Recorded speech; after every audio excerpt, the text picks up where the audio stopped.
Welcome to the True That Show, a show about lifepreneurship presented with wit, humor, and banter by Deborah Drummond and Caroline Blanchard. A lifepreneur is someone who's living life the way an entrepreneur runs their business. All in. Lifepreneurs are rock stars. Lifepreneurs are people who are brave, who risk, who live full on, who think out of the box, who win this thing called life. Lifepreneurs are around us every day. They are everyday heroes. Join Deborah and Caroline, these two stage-walking women who tell it like it is. You'll learn from the most incredible lifepreneurs who will inspire you to be the best version of you. Now here are your hosts. Hello, everyone. Welcome back to another amazing, you know what? We have to come up with another word. Another amazing episode of the True That Show. We're so happy that you're here. Caroline, how are you today?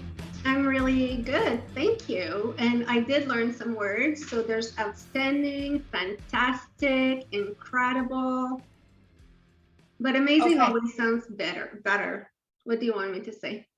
I know. So I'm amazing. How are you? Oh, friend, I could not be better. Do you remember that phrase? No, I'm younger than you. You remember? No, I don't. Okay. That's one of the benefits of getting older. You forget crap like that. All right. Okay, there's a big word for the show today. Anyways. So what was that from? Happy Days or? Oh, the pot gets thrown early. The season. Oh, it's Halloween's coming up, right? Caroline's getting a little witchy. Each show is a trick or treat. At Halloween, I'm going to be a nice person.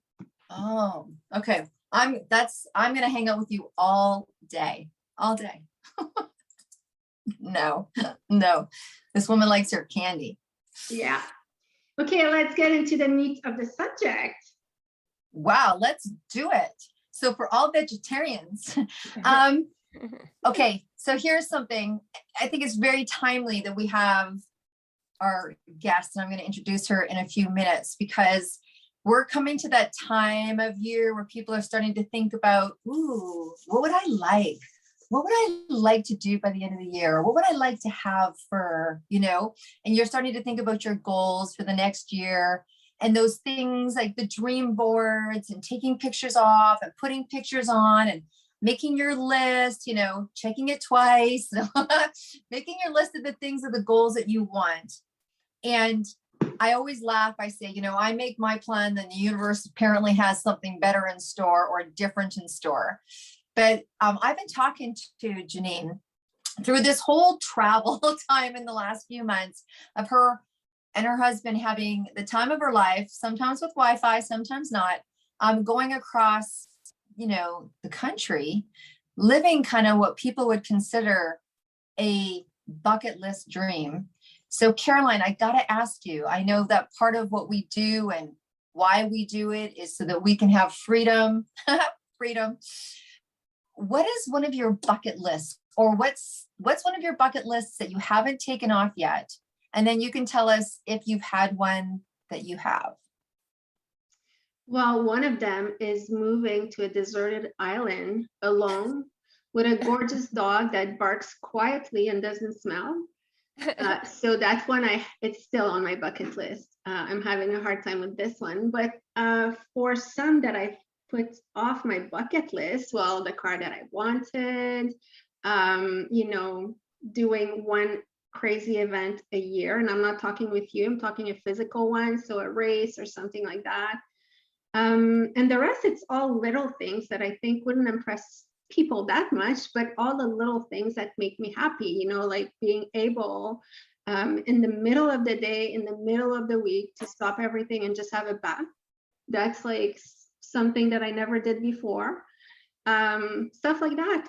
And I have to say, I admire Janine for traveling with her husband of 29 years. Like I was telling her, bless her and bless him, he's still alive. Mine, I'm not sure, would still be in an RV. There's not a lot of space, to ignore someone. So you, Deb, what's your bucket list? Oh man, I have some serious stuff on my bucket list. I'll tell you, one of my bucket list dreams is to be so financially full, right? It's funny, I was just doing that quote, right? May your well be full and your heart as well. So financially full, that I'd like to go rent a castle, more than likely in Ireland. I mean, let's not take a big leap here. For a summer, I have a vision of a Great Dane being with me because I love Great Danes. So me and my Great Dane making perfume all summer long. That would be like heaven beyond heaven for me to just like have a castle, making perfume, hanging out, you know, cooking, fresh garden, whatever. Yeah. It's funny, I didn't hear in there that I would invite my friend Carolyn and Janine. Like Deb. Oh gosh, all about her bucket list, her I want this. Oh, I'm pretty sure I heard deserted Ireland. Deserted Ireland. Deserted island. Okay, yeah. So that's one of the fantasies. That's not a fantasy. That's a reality that's on my treasure map that I think is, you know, is possible. But and then I've had lots of really cool stuff. You know, here's the interesting thing. You know, I like time and freedom and talking to entrepreneurs and hanging out with people. And so I'm thinking I'm going down that road. And then all of a sudden we do a media show. Like that was one of the gifts from the universe that went, oh, I hear this criteria. And I know you think it's going to come over here, but it's going to end up over here. Right. So some of those things, so sometimes they can be a little stressing and kind of like, oh my gosh, what are we doing? And then it just shows up that way. So I think the point is being able to make decisions and fulfill them for yourself and having the ability to do that in itself, like having a bath or me going to the art gallery or whatever it is, just having freedom of choice is a bucket list dream for most people. And I think you said a big point here, because when we think bucket list, you know, when I said, oh, mine wouldn't impress too many people, it's because we think about, oh, I want to jump out a plane before I'm 50, or I want to climb Mount Everest, or I want to go in an RV across the country for 12 months. You know, it doesn't have to be this big. Like these are the big ones, but there's all those little things, like, you know, maybe it's the ring that you saw that you want, or that pair of earrings, or just having time for yourself, or having, one of mine is doing a health retreat. So I want to go for a week somewhere where it's warm and I don't have to think about anything else than feeling good. And there's going to be like all those kind of specialists, massage therapists, acupuncturists, healer, everyone there to just like, you know, give treatments and beautiful, healthy food. So it doesn't always have to be that crazy. It can be as simple as my retreat. That I'm coming on. I'm coming on. Yeah. But enough about us. Yeah. Enough about us and our goals and dreams. And if you guys are listening, send yours in. We'd love to have you on the show, and you can tell us all about what you'd like on your bucket list and what you're working on. But let's talk to Janine, because she's actually living the dream right now. You know, we're like, we share with people, you can live the dream. So let me talk about Janine a little bit, because this woman's, you know, if this woman has had many dreams come true, but also I know this woman made those dreams come true. And I know that there was choices that she had to make and continue to make to be able to be in that RV, right? And be able to have some of the freedom. So I want to kind of, now, I know that if you're on the podcast, you're not going to see me holding up the books that this woman has written, but she wrote these books. She is the author of The Flip Flop CEO, and then the following, Does the Shoe Fit? And I'm going to let her talk about what these books are, because it's a personal, you know, it's a personal answer. Why she wrote these, what her quest is in getting them into a book, because she was able to answer her own question, create what she wanted. She is the CEO of her own life, and I'm sure she has more than one pair of shoes, right? And she's such an incredible, powerful, and well-known author that she actually gifted us by writing the foreword of our most recent book, 20 Powerful Women in Network Marketing Tell All. So clearly we're 3 women in business. So Janine, I'd love to bring you on to the show and maybe share a little bit with us about who you are, how you ended up going into creating freedom for yourself. And then before the end of the show, you're going to have to answer, what were you thinking going across the country with your husband in an RV? What was that all about? Yes. So we're starting out though with the book first. So Yeah, sure. I love that you guys were talking about bucket lists and dreaming. I'm not a natural dreamer. I'm just one of those people that wasn't, because my life was just so different before this business. And my daughter is the one that really taught me how to dream. And my daughter is really the reason for the books as well. And it's basically based on our own story. My daughter, the little dreamer that she is, and the person who has totally got it right. In college, she picked out all the fun things she wanted to do first, and then she planned her classes around the fun things. So I don't know where she came from. I think she watched me going to work every day in corporate America for 30 years. And she decided, I don't want to be like her. I want to do this differently.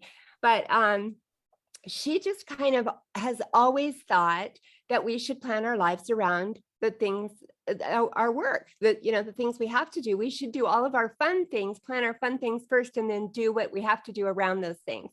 So when she found out about network marketing, she was just like, oh my gosh, this is it. I can make as much money as I want. She had, right out of college, she was making $60,000 a year. She thought she was worth $600,000 a year. She went to her boss after she had been working at a television station in Phoenix for 2 weeks, and said she wanted to take off 2 weeks because her friends were going to Hawaii and she wanted to go with them, and they didn't have to pay her, but she was going to take off. And they're like, you haven't earned a vacation. She totally just did not grasp the concept of, life the way we accept it, as being. So when she found out about network marketing, she was like, oh my gosh, this is it. This is what I've been searching for. And so she came home and told me about it and said, Mom, I found out about this thing, and I'm sure you've never heard of it because you would have told me about it. And I'm totally qualified because I have a degree in marketing. It's called network marketing. And I said, oh my gosh, Lory, I have heard of it. I want nothing to do with it. You should run as far away as you can, as quickly as you can. And no way. And because of that experience, which was horrible, because I was her first dream stealer, and I remained a dream stealer for a whole year, I just really told her that, anything that sounds too good to be true is, and don't believe it. And I was saying all of this because I had had my own experience 30 plus years ago. And it was the typical bait and switch situation where I was invited over for dinner, and I arrived and there were a bunch of people there, and the door slammed shut and the screen came down and there were drawings, and it was a business opportunity meeting. And I was so just turned off to the fact that I had been lied to that I just wanted nothing to do with it. And so we were really at odds. And after a year, we were on a plane ride coming back from Denver, and Lory had fallen asleep, and I was desperate for something to read. And I saw this little book in her lap, so I grabbed it. And in 20 minutes, while she was sleeping, I did a complete turnaround in the way that I felt about this business. So when she woke up, I said, oh my gosh, Lory, we can totally do this. Let's go. And so she already had her business. She had sponsored me, and we just did our businesses side by side, but we showed up every day and did it together. And I thought that I had died and gone to heaven. It was just the most amazing thing after spending 30 years of living for weekends and vacations, and those moments that you get to spend with your kids and the people that you love. To be able to do that every day was just such a blessing. And so I dove in. In the year that I had said no, Lory had not had any success, but she did not let that, change her mind. She knew that she had found it.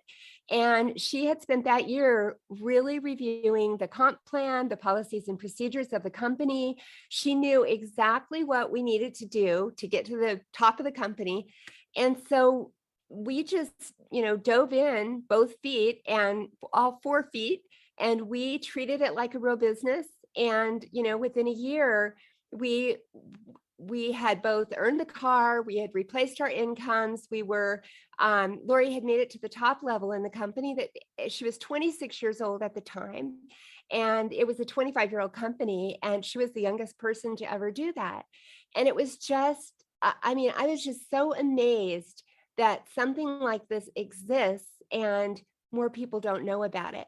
And so I realized as I started talking to my friends, and I'm a baby boomer, so there are a lot of us that have had that bad bait and switch negative experience.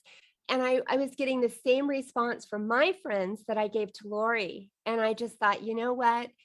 Somebody needs to set the record straight, because there's a lot of people operating with outdated beliefs about this business. And we need to just, we need to tell it like it is and let people really understand this. So that's how the Flip Flop CEO came to be. Awesome. So I didn't know if me or Caroline were going to jump on that. I think both of us, it's interesting because both of us have our family in our business as well. And I think as we hear you share, so interesting that it be the other way around, because so many times people talk about, I want my family in. So they're the parent and their daughter or their son has come in, not watched, observed, participated. They definitely have financially, benefited, right? We know that, right? It's like, so how much am I going to help my child in the business? But it's interesting that it was the other way around. And it's interesting that she kept going. She obviously was a strong-minded woman, young woman. And so many of us have that dream of having that family together. So I think just listening to what you share, it's like everybody has their own time. Everybody can have their own time. And sometimes we need to prove to our families more than ever that, by staying in. The other thing that I loved is that I heard you say loud and clear is when you both decided to go in, and it wasn't in 3 days and 3 weeks and 6 weeks. It was when you decided to go all in for a year, you saw an amazing shift, right? And so that strong, consistent commitment to something, no matter what it is, we know if you're strongly committed to something, whether it's a diet or, Caroline doing a sporting event or writing a book or whatever, it does produce results. It does produce results. And I think that in our business as well, you touched on, without even touching on it, the power of an accountability partner. So you guys both did it together. You both dove in and you treated it like a business because you wanted business results. And I think that one of the reasons why we wrote the book, Tell All, like the Tell All part of our book, is because, sometimes it's not the new person coming in that needs reminding or needs new skills, because in this industry, right, there's different levels of success within yourself. And sometimes it's just that one comment, that one interview, that one 20-minute book you read that completely is the aha moment that unlocks, I always say, the compensation plan of whatever company you're in.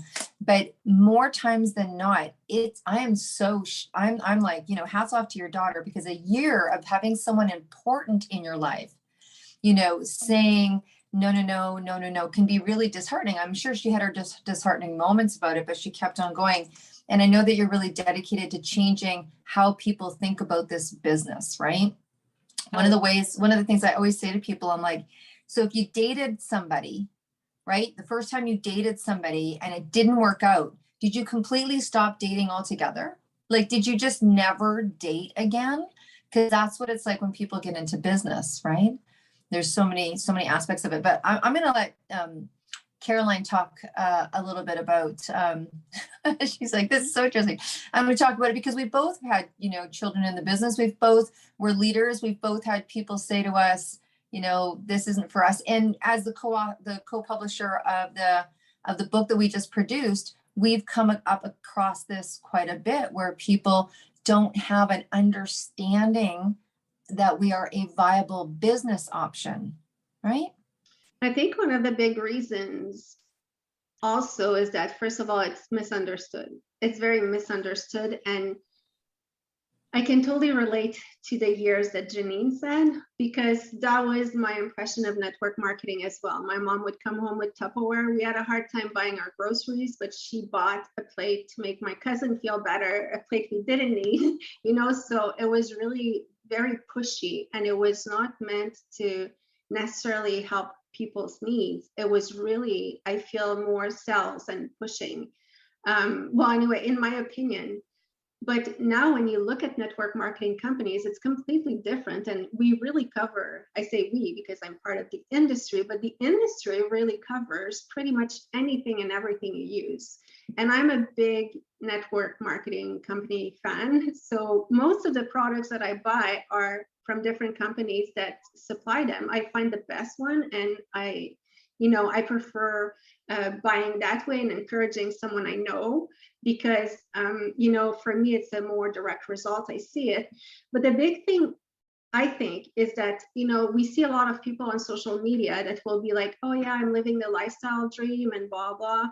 And you will have the other person who enters the business and is like, okay, so I'll buy my starting kit, and how long is it going to take till I'm there? Like, I can't wait to be there as well. And which is now why the industry has such strict standards on not sharing income claims, because it's not a lottery ticket. And I think that for a huge amount of time, that was a misconception.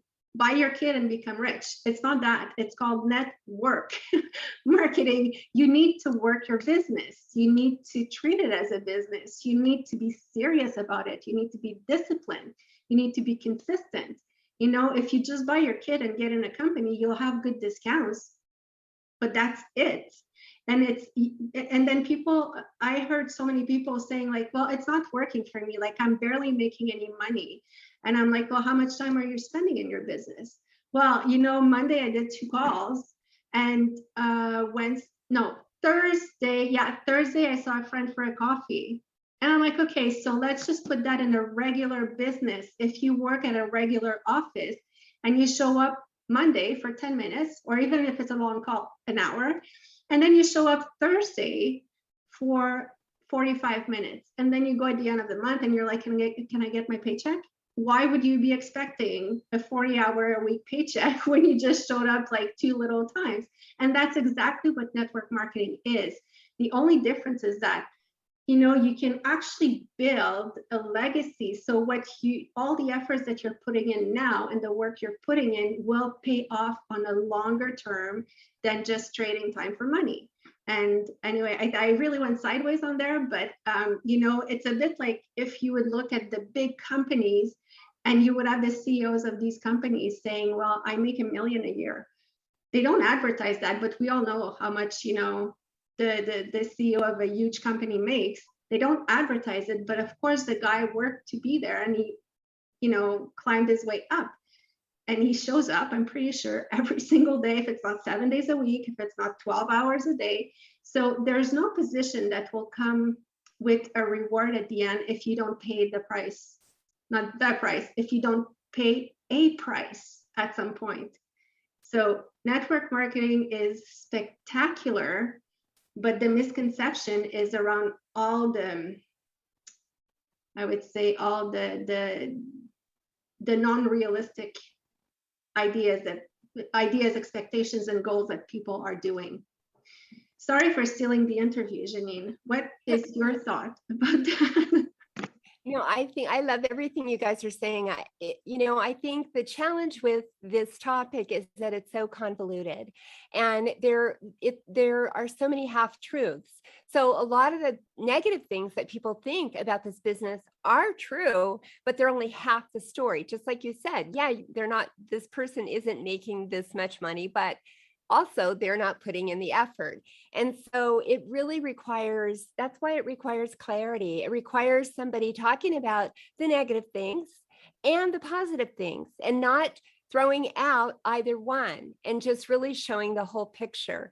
And that is what my passion is that people really take the time to update their beliefs. I think the other thing you mentioned is really important. We have been taught to trade time for money. We've been taught to be an employee. So this is a completely different ballgame. We have to understand that, we're not going to work 8 hours and get a paycheck for 8 hours. It's different than that. And so we wrote our second book, Does the Shoe Fit? Because the world of 9-to-5s and the world of network marketing are very different. And if people don't understand those differences when they come into network marketing, if they treat it the same way they treated their career and expect to show up for 8 hours, get paid for 8 hours, they're going to be disappointed. The same way we would be disappointed if we went to a gym and thought we had to work out one time, one day, and all of a sudden we were going to have a six-pack, abs. So, there's the second book. The first book really clarifies what network marketing is and isn't, calls out all the elephants in the room, talks about everything that, people, all the negative things people think, and the rest of the story.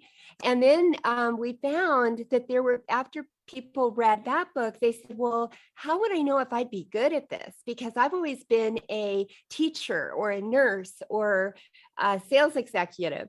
So how would I, because we're used to when we are going to get a new job, we show up with our resume. We compare our work history, our education, our background, and do we fit into this job? And so that's our mentality coming into this business. But we forget about that. Once we become network marketers, we get so enamored with how amazing it is that we forget how we were before. And so Does the Shoe Fit is the guide to help you decide to really understand network marketing. And we have stories, like you all have stories from people that are in network marketing that compare what it was like to be a nurse coming into network marketing and a chiropractor and a flight attendant, and what were the things that were the same and what are the things that are different and what did I have to learn and what do I like so much better and what do I struggle with, and just so that somebody can really evaluate whether or not they think this would be a good fit before they actually come into it. Because most of the time people come in to this business kind of through the back door. Their friend brings them in and says, come on, let's do this. And they don't even know what it is. They don't even treat it. They treat it like a lottery ticket, as you said. They don't treat it like the real business that it is. And so they get in, get out, and then say, oh my gosh, network marketing doesn't work. And there's one more person out there perpetuating, the half-truths and the myths. So yeah, and I think sorry. No, I was going to say, I think there's also a bunch of different ways to join network marketing. I remember when I started building a team, every single person that was joining my team, I was just like, okay, what's your plan of action to go to the top of the company? And I actually pushed away some people because I was scaring them. They were like, I just want to get enough money to cover the products that I'm using. And I was just like, really?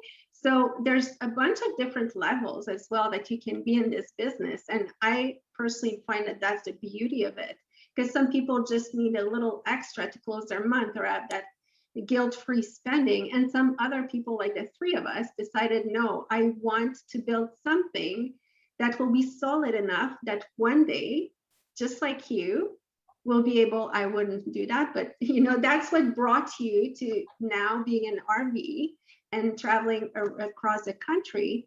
And, like Deb said, talk about a bit, how did that decision came about? Because now you don't have any more ties, like you don't have to be home, you don't have to be at the office,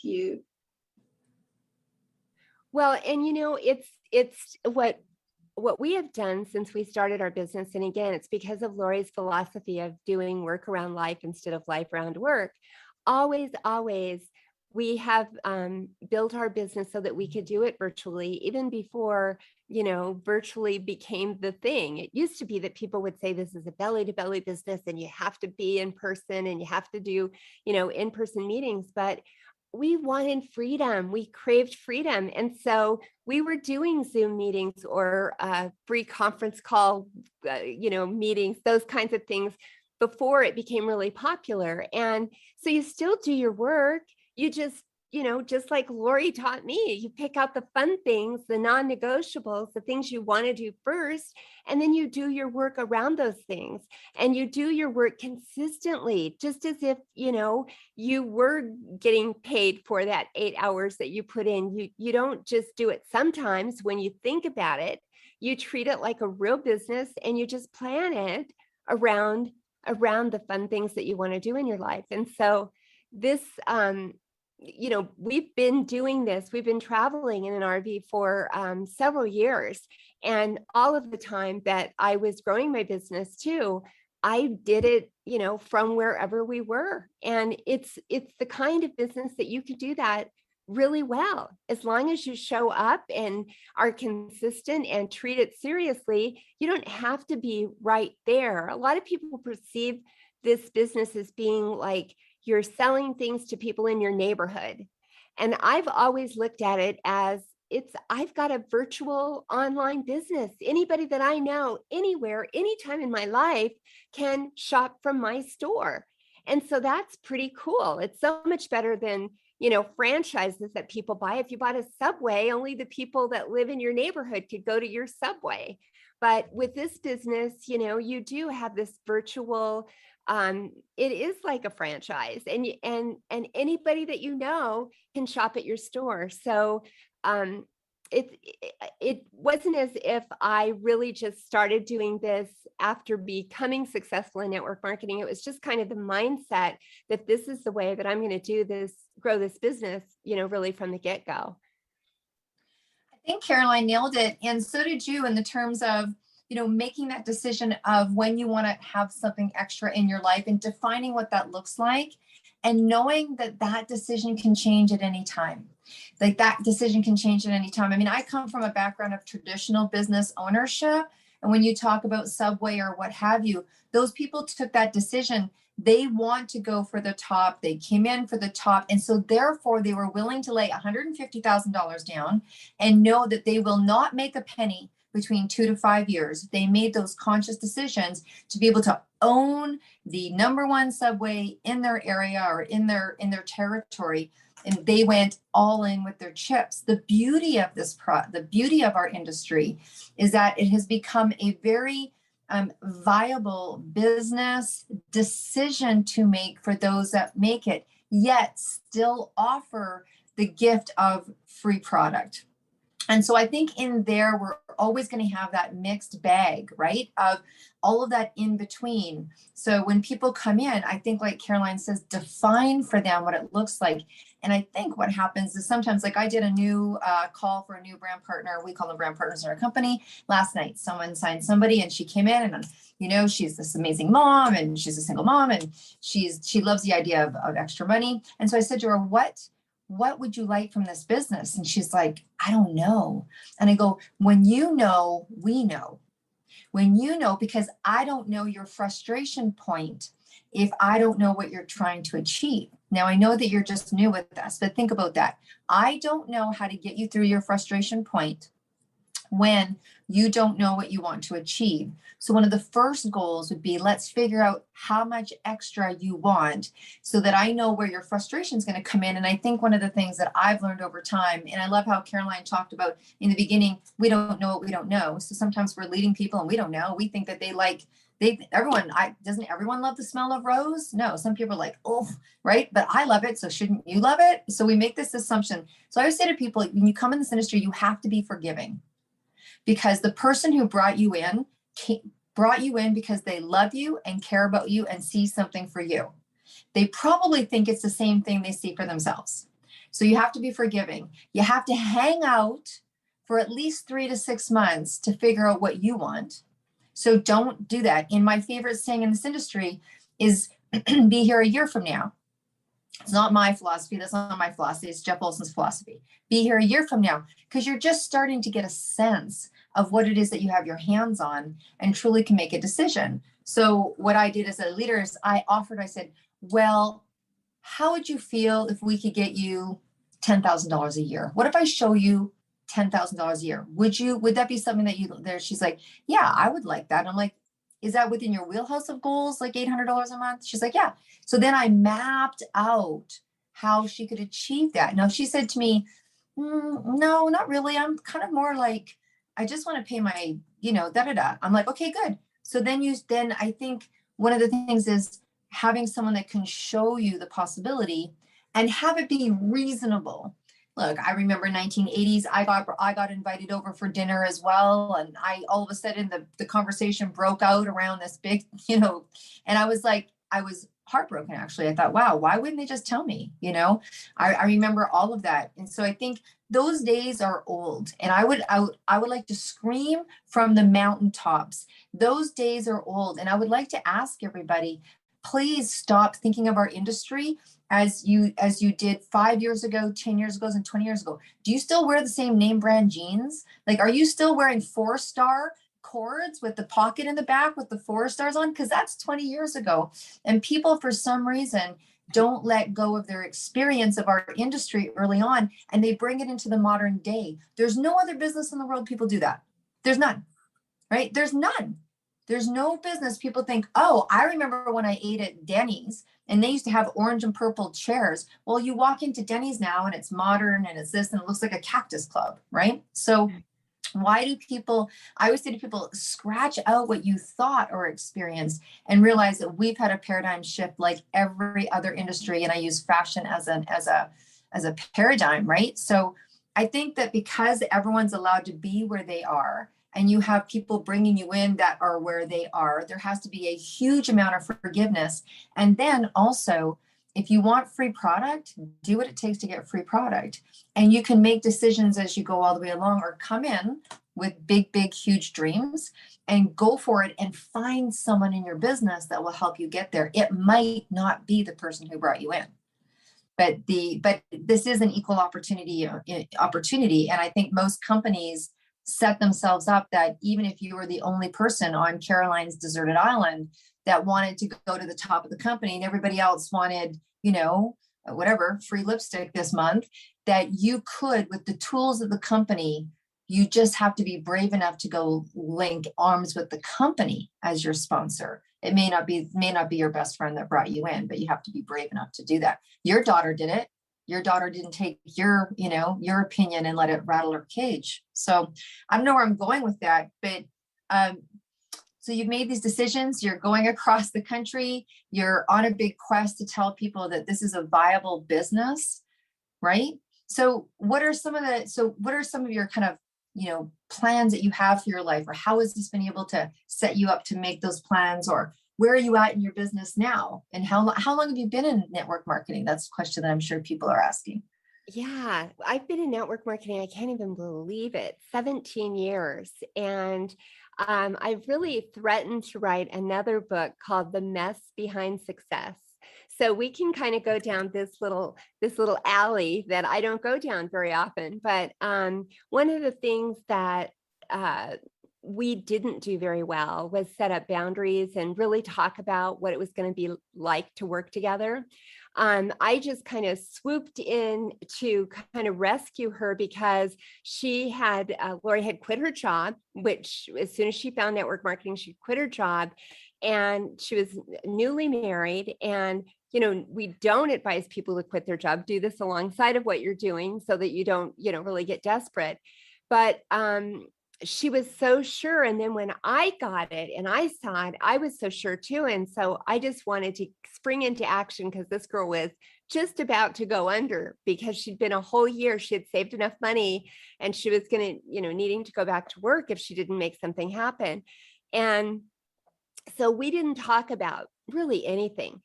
And that was a huge mistake. I think that I certainly did not have any idea how big this was. I think a lot of people just kind of get started and just don't even really have a big picture plan. And so we learned kind of the hard way that we are a whole lot better as mother and daughter than we are as business partners. I am a really workaholic baby boomer. I love working when it's something that I love to do. And it's like, oh my gosh, I would bounce out of bed at 5 o'clock in the morning and go until, 11 o'clock at night. And I'd be nonstop just talking about this because I thought it was the best thing ever. And I wanted everyone around me to know that they didn't have to live life the way they were living it. And so I kind of became this fanatic. And Lory's theme in life is that she just wants to have fun.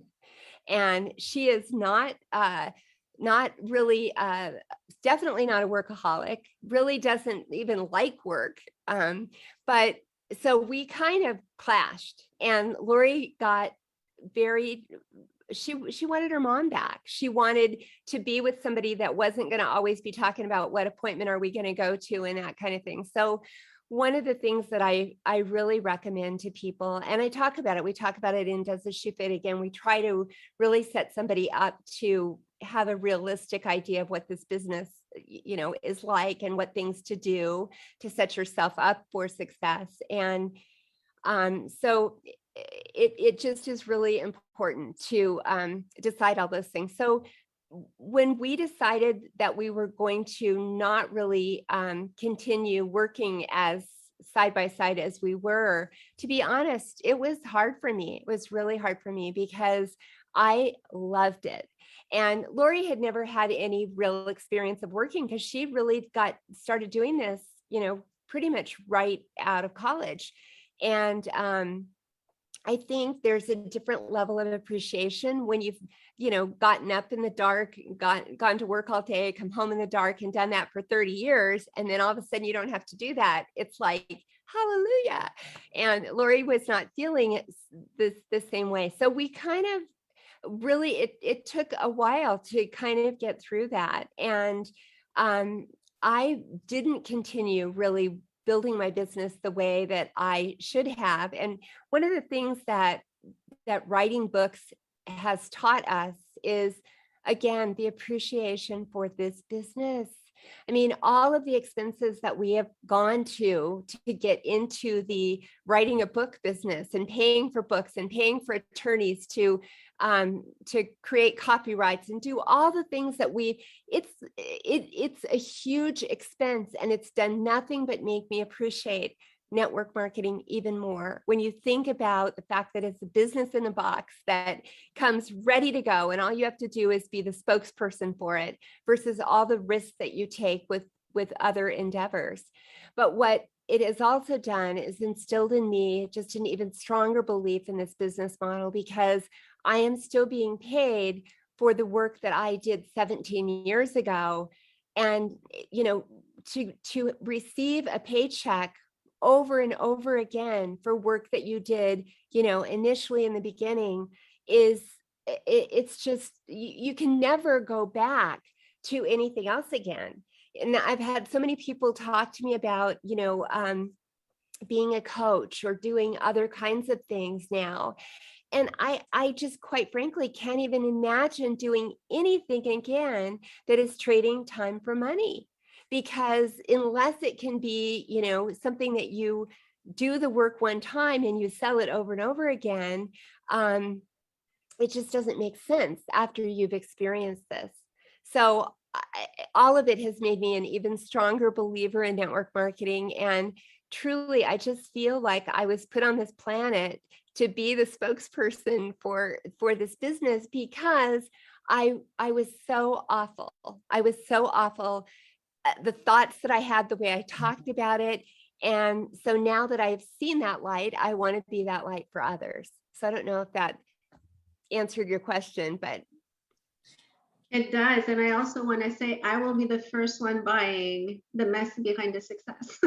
You were talking and I could picture myself and my daughter, and that is why she's not doing the business seriously. She gets all the perks, but she's not doing the business seriously. But it's always a thing that, amazes me when I see families working together, because yes, you need to step out of one relationship and adapt to fit the other one. So I think that your third book is also very needed. And even if it's not to teach, it's going to be like great entertainment, one of the two.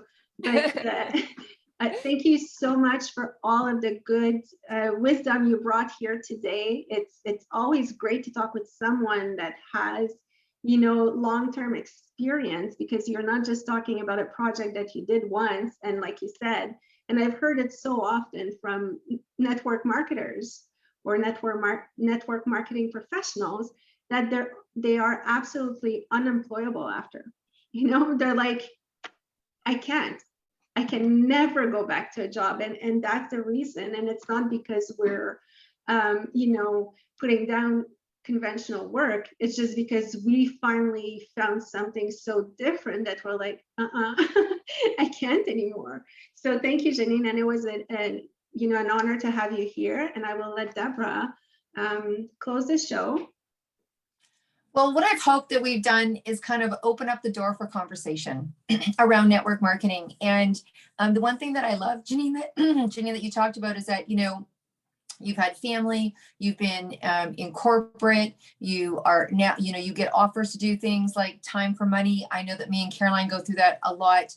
People go through that a lot where they think, oh, maybe I'll start training and what have you, because it's the skills that you pick up. I think we all talked about, the number one thing we talked about is really patience.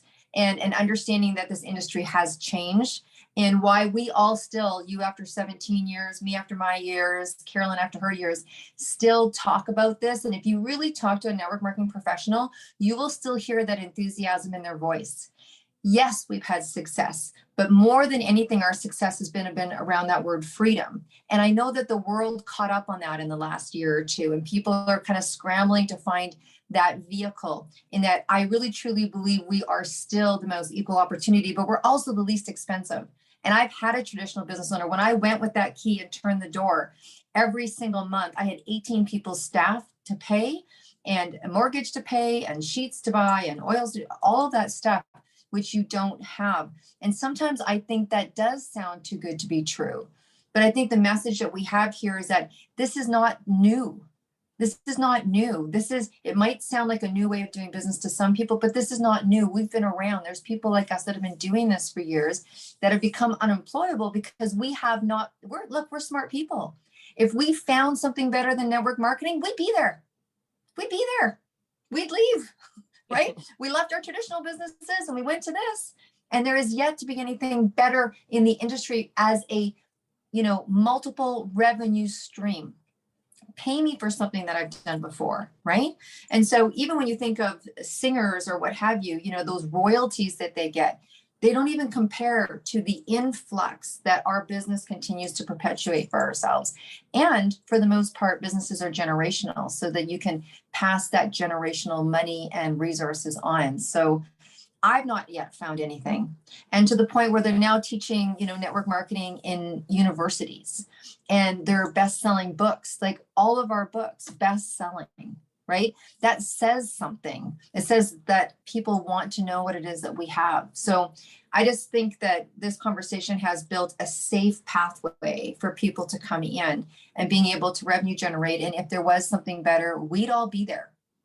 So, be forgiving, give network marketing a chance, make sure that you want to commit to a year if you want to make some serious money, but also if you want to have the best prices on all the products that you would use, then, be a glorified customer. The place between a customer and a brand partner, or, the distributor, is that place where you get your products, for the least expensive. And why not? People pay membership fees all over and never judge those companies the way they judge ours.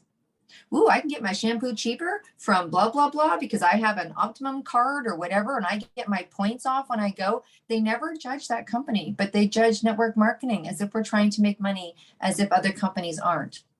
I just encourage people to look at our industry as the 10,000 independent business owners that it is, right? 100,000, 200,000. So thank you so much for shining a light and being transparent, working with family, what that could be like. I look forward to your next book as well. And so, you know what? If people want to get your book, I'm going to pass it back to you. Please tell them how to get your books, because she wants to make sure that these books get in the hand of everyone who is in the industry, hand them out to people that aren't in the industry, share this information. So where can people, they're like, ooh, this kind of sounds interesting. Where can they get these, Janine? Yes, thank you. So they're available on Amazon, and they're both available in Kindle and Audible, as well as the hard copy. And then on our website, theflipflopceo.com, we have a special offer. We have an offer of 5 books for people that want to give them to other people. But for anybody that hasn't read both books, you can get 2 for the price of 1 if you use the code skeptic. So if you go to the Flip Flop CEO, use the code skeptic, you can get both books for the price of 1. And, just give them to people that don't understand. Give them to the people in your life that are like I was with Lory. And, it'll open up conversation. Like you said, I mean, it's just an opening. It creates the possibility of talking about this business differently with people that don't understand it. Awesome. Well, Caroline, as always, it's always fun hanging out with you, and we get to talk about one of our favorite topics. And again, thank you so much for listening. We really, truly appreciate everything you guys do. We know that you also support everything else that we do at True That Media with our planners and trackers and support for entrepreneurs and lifepreneurs. And if you want to see yourself on the show, we'd love for you to be on the show. So please just reach out to us at debandcaroline@gmail.com. You can go through the show and we'd love to have you on. So with that, Caroline, is there anything else? Would you like to close out today? She's shaking her head no. I know you can't see her on the radio, but she's shaking her head no. So thank you, Janine, so much. We know that your time is really valuable. And I honestly think that your next book after this one should be about your travels. I know that you've had many. It could be the RV Entrepreneur. There you go. I'll just give you that as a gift, the RV Entrepreneur. And with that, we'll close the show. So thanks again. We appreciate you, everybody.